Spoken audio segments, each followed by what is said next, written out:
scroll TikTok, lihat unboxing haul baju terbaru, terus langsung check out karena harganya murah. Yap, kita semua suka outfit baru. Tapi, kita jujur-jujuran aja ya.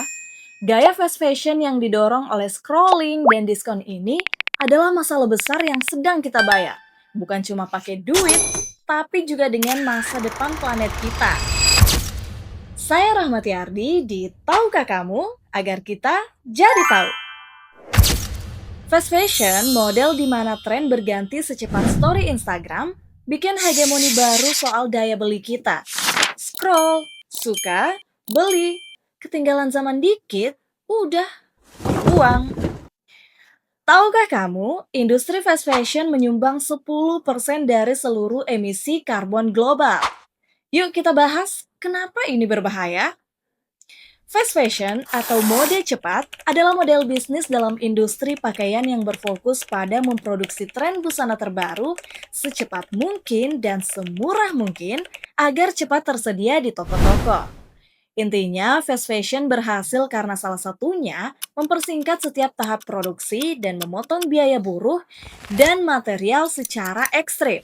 Memicu konsumen untuk membeli lebih banyak dengan alasan tren dan harga.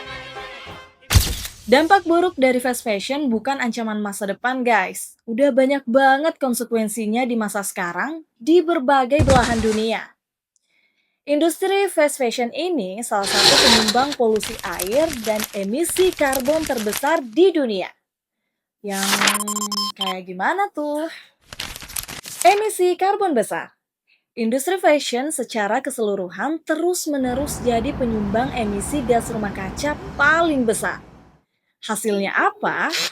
Ya pemanasan global yang kita rasakan sekarang, seperti cuaca ekstrim, gelombang panas, dan banjir. Siklus produksi yang cepat menuntut energi yang besar, mulai dari pabrik hingga logistik global. Gunungan sampah.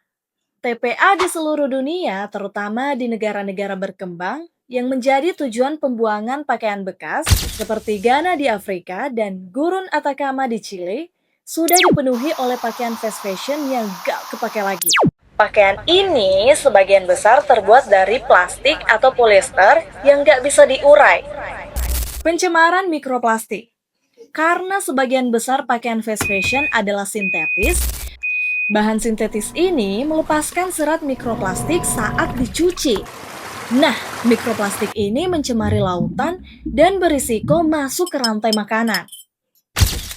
Kekeringan lokal.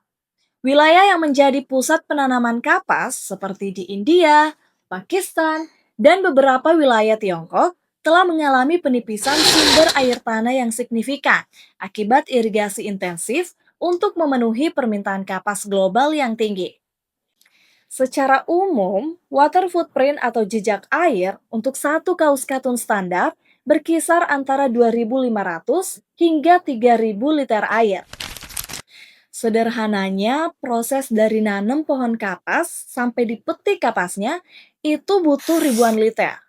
Nah, berapa kilo kapas yang dijadiin katun untuk satu pieces baju kaos? Sungai beracun. Di negara-negara produsen garment seperti Bangladesh dan Indonesia, sungai-sungai lokal seringkali berubah warna dan menjadi beracun akibat pembuangan langsung pewarna kimia, pemutih, dan zat finishing tekstil yang tidak diolah.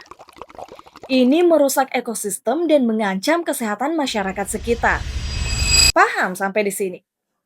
Eits, tapi nggak sampai di situ aja. Di balik label harga yang murah, seringkali terdapat realitas kerja yang nggak etis, di mana pekerja pabrik, terutama di negara-negara berkembang, dibayar sangat rendah dan bekerja dalam kondisi yang kurang aman demi memenuhi tenggat waktu produksi yang sangat ketat. Outsourcing produksi hingga upah kelaparan. Merek-merek besar mindahin pabrik mereka dari negara maju ke negara-negara dengan upah buruh yang jauh lebih rendah, seperti di Asia Tenggara dan Asia Selatan. Ini bikin biaya produksinya jadi sangat murah. Mereka terpaksa bekerja lembur dalam kondisi yang tidak aman. Tuntutan produksi cepat karena pergantian tren menyebabkan jam kerja yang berlebihan dan kondisi kerja yang buruk.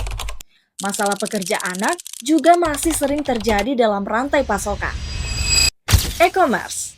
Pertumbuhan internet dan belanja online mempercepat siklus tren. Pemasaran influencer dan media sosial seperti Instagram dan TikTok mempercepat kematian suatu tren, menuntut perusahaan untuk merilis koleksi baru setiap minggu atau bahkan harian. Mengubah kebiasaan belanja kita memang tidak mudah. Namun dengan mulai memahami siklus di balik pakaian yang kita kenakan, kita bisa seenggaknya ngambil langkah kecil untuk memastikan lemari kita tidak datang dengan merusak lingkungan dan mengeksploitasi orang lain.